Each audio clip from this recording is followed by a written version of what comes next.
Speaking before a group of cardinals, Pope Francis addressed the persecution of Christians in the Middle East. He said that despite trying times, not having Christians in the region is simply not an option.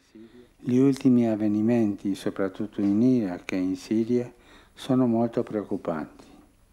Assistiamo a un fenomeno di terrorismo di dimensioni prima immaginabili.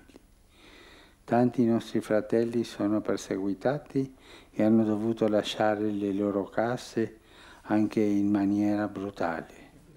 During the 2-hour meeting, the Pope and cardinals also heard from Middle Eastern patriarchs. Our small Syriac Catholic Church of Antioch has been hit the hardest these past 4 months in Iraq. I went to visit refugees in Kurdistan, and if those refugees had not fled, it would have been a genocide.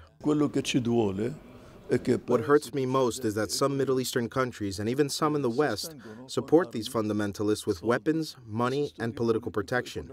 We need to help refugees and stop these wars. UN security resolutions need to be implemented.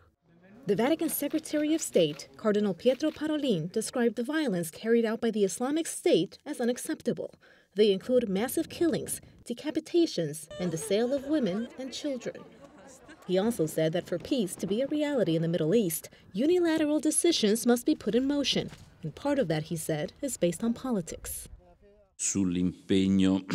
This includes the diplomatic work the Church can carry out, and also the Holy See's relationship with the international community. Another point of action is embracing dialogue between Christians and Muslims by denouncing the use of religion as a tool for violence. It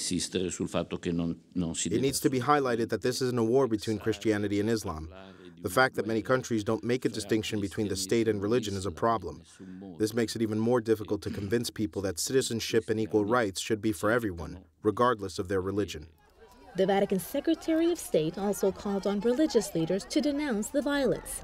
He then urged Catholic bishops to support the persecuted and their families so they can feel the presence of the Church. But just like war, the situation is far more complicated.